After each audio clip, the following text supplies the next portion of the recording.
Hello everyone, तो कैसे हैं आप सभी। उम्मीद करता हूँ आप सभी बहुत ही अच्छे होंगे। तो आज के इस वीडियो में हम पढ़ने वाले हैं क्लास 12 केमिस्ट्री का तीसरा चैप्टर जो है रासायनिक बलगत इस चैप्टर का ये लेक्चर 3 है, तीसरा वीडियो है। आज के इस वीडियो में हम बहुत ही इंपॉर्टेंट टॉपिक पर डिस्कस करने वाले हैं जो आपके बोर्ड एग्जाम में लगभग हर वर्षों में पूछ लिया जाता है, जो है प्रथम कोटि की अभिक्रिया। तो प्रथम कोटि की अभिक्रिया क्या होता है, इसका परिभाषा क्या होता है, इसका फॉर्मूला क्या होता है, और सबसे इंपॉर्टेंट प्रथम कोटि की अभिक्रिया का लक्षण क्या होता है, इनकी क्या विशेषताएं होती हैं। आज के इस वीडियो में हम पूरे तरीके से डिटेल में एक्सप्लेन करेंगे। मैं यही कहूँगा, यदि आप रट कर नहीं समझ कर याद करना चाहते हैं, वीडियो को अंत तक बने रहें। आसानी तरीके से आपको समझ में भी आएगा प्लस याद भी हो जाएगा।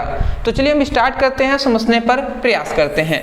देखिए यहाँ पे कह रहा है कि प्रथम कोटि की अभिक्रिया, तो आता है कि प्रथम कोटि की अभिक्रिया किसे कहते हैं।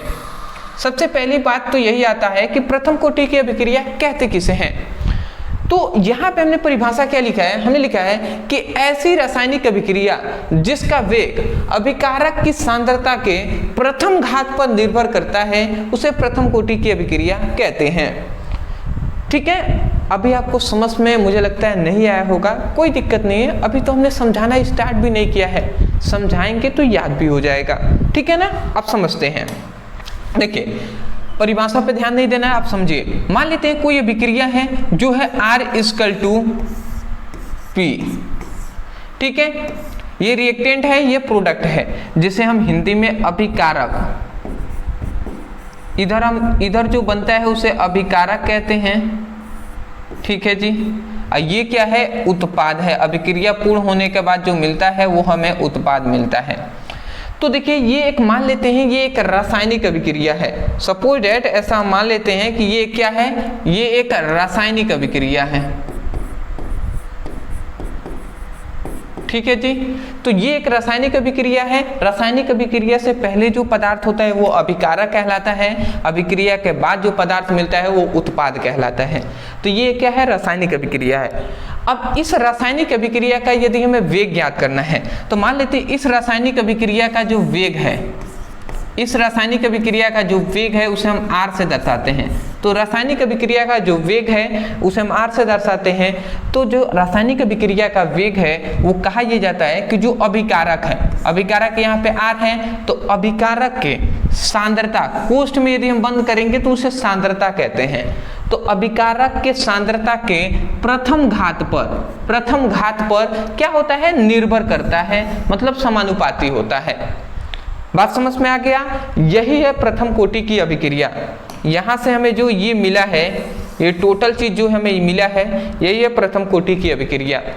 यहाँ पे यही कहा जा रहा है कि किसी रासायनिक अभिक्रिया में अभिक्रिया का वेग अभिकारक के सांद्रता के प्रथम घात पर निर्भर करता है, या आप कह सकते हैं प्रथम घात के समानुपाती होता है।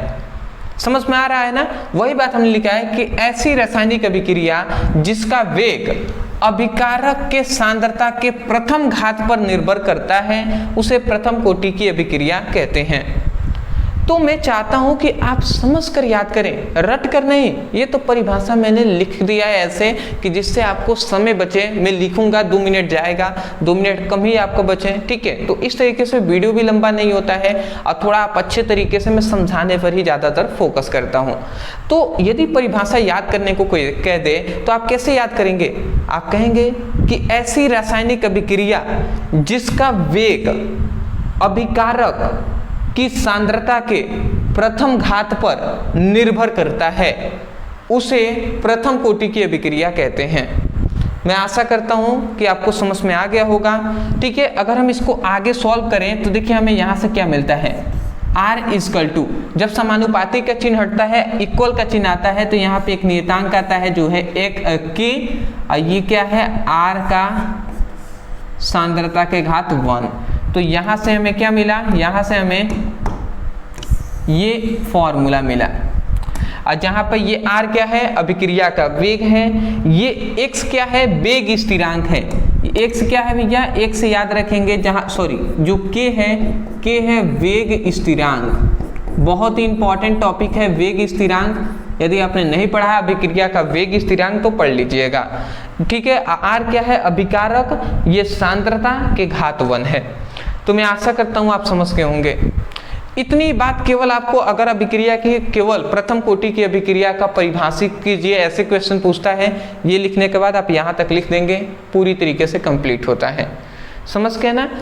तो मेरा यही लक्ष्य है ना, मैं हमेशा दिल से ये चाहता हूँ कि कोई भी स्टूडेंट जो मुझे के लिए मतलब मेरे वीडियो पर समय दे रहा है वो बिल्कुल समझ कर जाए, और समझ कर ही नहीं याद करके भी जाएं, क्योंकि मेरा लक्ष्य ये है कि कोई भी स्टूडेंट रटे नहीं, समझ कर याद करें, क्योंकि समझ कर याद करते हैं हमेशा आपके दिमाग में रहेगा। और यदि आप रट कर याद करते हैं अभी तो याद हो जाएगा, परंतु जब आपको बताने का समय आएगा, जब आपको परीक्षा में लिखने का समय आएगा, तब वहाँ पे आप भूल जाएंगे। तो उसका क्या फायदा, जहाँ पर जरूरत है वहाँ पर हम भूल जाएं। तो ऐसे इसीलिए मैं कहूँगा कि हमेशा आप समझने पर फोकस कीजिएगा, समझे रहेंगे, याद भी रहेगा। भूल भी थोड़ा सा गए तो तब भी आप कुछ समझे हुए हैं तो आप एक्सप्लेन कर देंगे। स्क्रीनशॉट लेना चाहें तो आप ले लीजिए, ले लिए होंगे। चलिए जी, अब इसका हम लक्षण जान लेते हैं। लक्षण बहुत ज़्यादा इंपॉर्टेंट है। इंपॉर्टेंट इस पर 2 क्वेश्चन आपसे पूछे जाएंगे। एक तो ऐसे ही कह देता है कि प्रथम कोटि की अभिक्रिया क्या है, इसकी लक्षण लिखिए इस प्रकार, और दूसरा इससे ऑब्जेक्टिव क्वेश्चन भी बनते हैं तो आप याद रखेंगे। देखिए, सबसे पहले हमने यहाँ पे लिखा है प्रथम कोटि की अभिक्रिया का लक्षण। लक्षण की जगह पर विशेषता कह सकता है, गुण भी कह सकता है। तो पहला इसका क्या है कि प्रथम कोटि की अभिक्रिया का जो वेग होता है वो R = K, R क्या होता है? R के सांद्रता 1 होता है। मतलब प्रथम कोटि की अभिक्रिया के लिए वेग का फॉर्मूला होता है जो है R = K, R की सांद्रता के घात 1। तो यही ना होता है जी प्रथम कोटि की अभिक्रिया के लिए फॉर्मूला। तो यही है, इस फॉर्मूले को हमने ऐसे लिखा हुआ है। इतनी बात आप समझ गए। दूसरा, तो ये एक लक्षण ही है कि प्रथम कोटि की अभिक्रिया का वेग, ये एक लक्षण ही है कि प्रथम कोटि की अभिक्रिया से हम वेग इस प्रकार ज्ञात करेंगे। तो समझ गए। दूसरा कहता है कि प्रथम कोटि की अभिक्रिया के लिए प्रारंभिक सांद्रता और अंतिम सांद्रता में निम्नलिखित संबंध होता है। मतलब प्रारंभिक सांद्रता और अंतिम सांद्रता में क्या संबंध होता है प्रथम कोटि की अभिक्रिया के लिए? तो आप याद रखेंगे, ये होता है K = 2.303/T log 10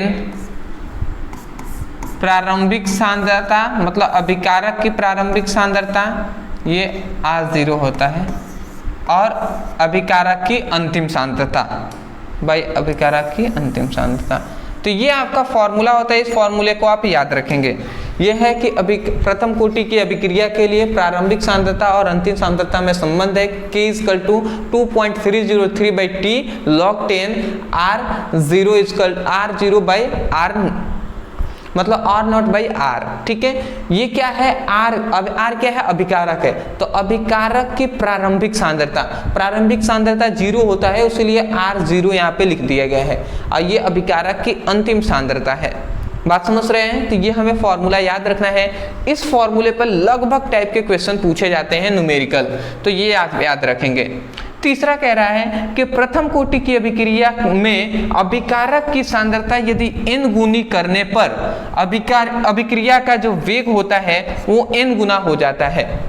मतलब क्या हुआ कि प्रथम कोटि की अभिक्रिया में यदि अभिकारक का सांद्रता मान लेते हैं 2 गुनी करते हैं, तो अभिक्रिया का जो वेग होगा वो भी कितना हो जाएगा? वो भी 2 गुना हो जाएगा। यदि अभिक्रिया की सांद्रता जो है वो 3 गुनी करने पर अभिक्रिया का वेग 3 गुना हो जाएगा। यदि अभिकारक की सांद्रता 4 गुनी करने पर अभिक्रिया का वेग 4 गुना हो जाएगा।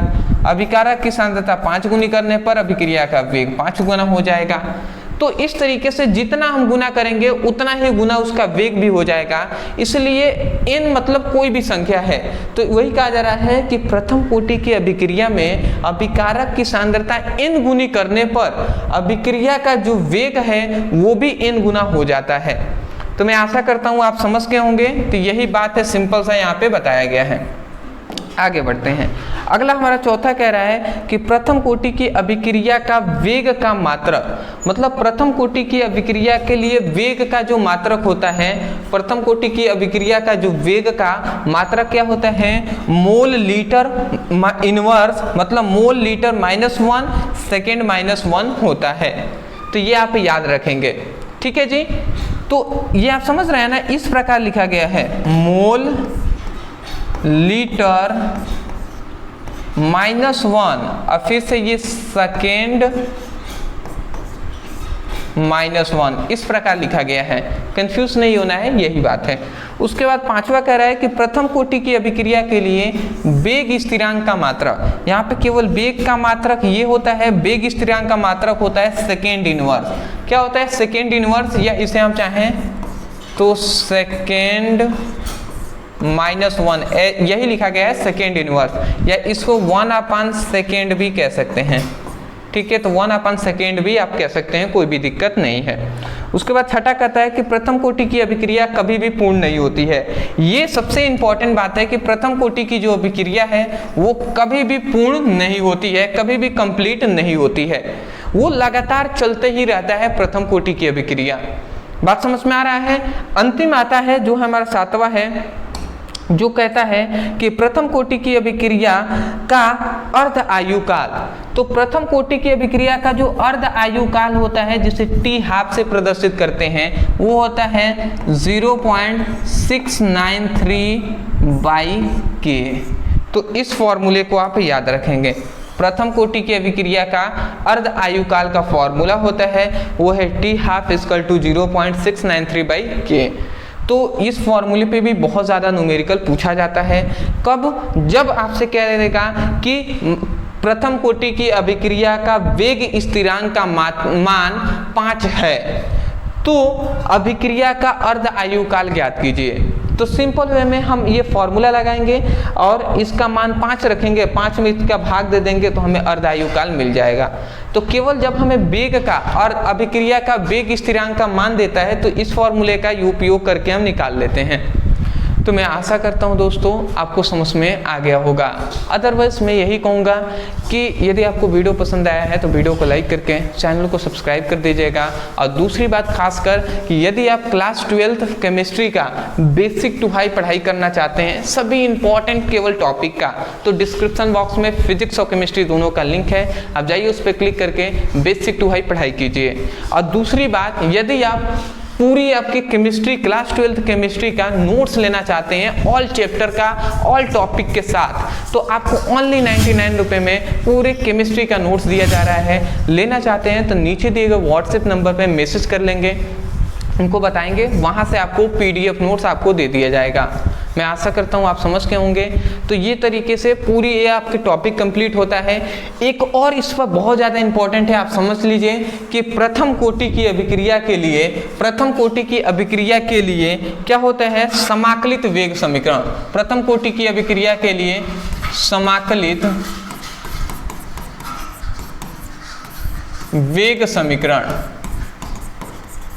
ठीक है। तो ये एक इंपॉर्टेंट क्या है, एक डेरिवेशन है जिसको अब हम जल्दी कराने वाले हैं कि प्रथम कोटि की अभिक्रिया के लिए समाकलित वेग समीकरण, या हम ये भी कह सकते हैं कि प्रथम कोटि की अभिक्रिया के लिए वेग स्थिरांक का व्यंजक ज्ञात कीजिए।